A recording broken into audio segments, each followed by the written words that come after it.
Hi everyone, welcome to Wesno's Tech News and Reviews. Today we've got a head-to-head comparison between the Samsung Galaxy Fit 2 as well as the Amazfit Band 5. Both of these trackers have tons and tons of premium features, but which one is more desirable and which one actually brings more value to the table? Well, that's what we're going to find out today. If you are new to Wesno's Tech News and Reviews, we talk about the latest tech news. We do brutally honest reviews and share hacks and tricks along the way. Samsung has actually brought a great fitness tracker to the market. The price is surprisingly budget-friendly for premium specs, and the word Galaxy in its name suggests this is a serious piece of kit. While Amazfit is Huami's own brand of wearable tech, and Amazfit Band 5 comes to the market with a bang. It's better than Xiaomi Mi Band 5, it's got a superior heart rate sensor, it gets onboard Alexa as well as an SpO2 monitor. Both of these trackers are actually sold for just $40, but which one should you get? So we're going to compare them, first going into the design, then the display, then the features and functions. Without further ado, let's get into it. Design is always key because we do judge a book by its cover. Galaxy Fit 2 is quite bland, plastic, rectangular, but pops out of the rubber strap with ease to charge or to change straps. Now, getting different color straps is a bit of a nuisance as you can only buy the Samsung official straps. Amazfit Band's case is also made of polycarbonate. Design of the case is more curved though, but dimensions are largely the same as on the Fit 2. It also pops out of the strap with ease if you need to change the straps. The TPU straps are similar in quality, both flexible and rather soft, but Amazfit strap is a little wider and just a little bit more velvety to the touch. I've been wearing both to the gym, on my daily walks and jogs, and no sign of any skin irritation noticed so far. I particularly want to mention clasps. Amazfit opts for its standard clip and clasp. It's a simple principle, not particularly innovative, but it does the job by fastening securely and quickly. While Samsung's clasp is simply atrocious. The plastic clip-in is actually a moving part. On top of that, it looks extremely cheap. It is hard plastic. Getting the tracker on is just as much hassle as taking it off. Forget about quickly slipping it on or off during a workout. Now let's step away from the design of the pallet-like tracker cases and focus our attention on the display panels. You'll notice that both use rectangular 1.1-inch AMOLED panels. The AMOLED display resolution is identical on both at 126 by 294 pixels. The 1.1-inch display panel is a good effort, well, I suppose, but look at all the empty space. These tracker faces are huge, but the display panel is tiny. Why couldn't they just be stretched out further? Now, straight away, I'm thinking about the Honor Band 6, a 1.47-inch AMOLED display, brim to brim. Both screens are touch activated with a capacitive button just below the screen. Both displays manage to keep similar amount of smudges from your fingertips, so a good wipe is needed quite often. Both displays are also very bright and offer deep blacks, bright colors, and offer easy visibility in practically all light conditions, inside or out. The Fit 2 has just over 70 watch face styles you can download from the app, while the Amazfit Band 5 has way much more. And if the Fit 2 faces are quite greedy in terms of data you can put on the screen, the Amazfit Band 5 takes us round with ease.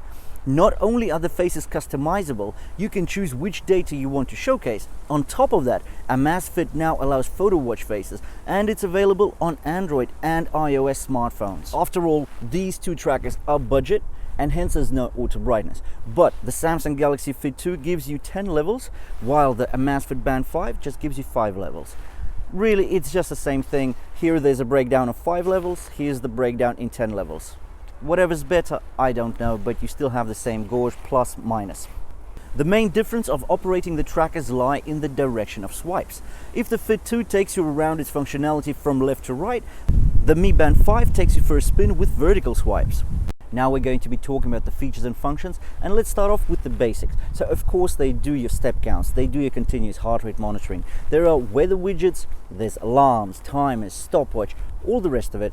All the basic stuff is here because after all they are considered premium budget trackers.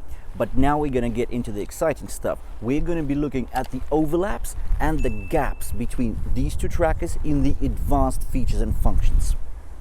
The Fit 2 has a huge range of sport modes available from the Samsung Fit app, and you can store up to 10 as favorites on your watch. The Mi Band 5 has 11 sports available, but these are not adjustable. Also, the Mi Band 5 is capable of auto-detecting either running or walking, while the Galaxy Fit 2 is capable of auto-recognizing 5 workouts. These are rowing, elliptical workouts, dynamic workouts in the park or in the gym, as well as walking and running. Both trackers are waterproof up to 50 meters, so jumping in the pool is no issue with these ones. But the Amazfit Band 5 is just a little bit more user-friendly, and you can customize pool length right from your watch face. Both of these trackers are actually showing their premium in terms of sleep stages. Both of these trackers actually monitor your light, your deep, and REM sleep, so all 3 sleep stages. But the Samsung Galaxy Fit 2 does it in less style than the Amazfit Band 5. So you do get a nice plot in the Samsung Health app, but there's no sleep scores, there's no advice on how to actually improve your sleep quality. While the Amazfit Band 5 gives you a detailed breakdown of your light, deep, and REM sleep, as well as giving you a sleep score and advice on how to make your sleep quality better. Both have stress monitors, also both offer breathing apps that will calm and relax you during the day. But the Fit 2 also gets a hands washing monitor and reminder throughout the day. If you are using an Android smartphone, the Fit 2 allows for quick replies to incoming text messages. The Amazfit Band 5 trumps the Fit 2's efforts with the wash hand monitor as well as the quick replies. It's got 3 features which are quite astounding. Firstly, you got Alexa. Can you believe this? A tracker that costs $40 has Amazon's Alexa to tell you a joke, the weather, directions, set your alarms, or record your shopping list. This is a premium feature that began with Fitbit's Versa, but that thing cost $250. I can't say I use the feature all that often, but just knowing it's available makes me feel a little bit better. Secondly, Amazfit Band 5 actually calculates your PI, and this is your cardiovascular health in one number. It basically takes all your activity records from the past week, it takes your breathing, it takes your heart rate into account, and then there's just one value. And as long as you keep that value above 100, that means that statistically you're 25% less prone to getting heart disease. Thirdly, Band 5 gets an on-demand SpO2, aka blood oxygen saturation monitor. Yes, it's on demand, but it's there. The manufacturers claim that these 2 trackers will last about 2 weeks. Well, I've done my testing and you'd be lucky if you squeeze 8 to 10 days out of any of them. So now we come to the main question. Which of these trackers should you go for? Is it the Samsung Galaxy Fit 2 or is it the Amazfit Band 5? Personally, I think both trackers offer plenty of basic and premium features. Design and displays are also very similar, but Amazfit does have more bang for the buck. You get Alexa, SpO2 monitoring, better sleep stages monitoring and analysis, as well as the PI metric, which is actually becoming the norm in the health insurance market. If you have enjoyed the comparison and review, then please do click on the red subscribe button below the video to make sure you don't miss any of the upcoming content. And another thing I want to mention is that we do have an Instagram account, and I've left the link also in the description below the video. Thanks for joining, everyone.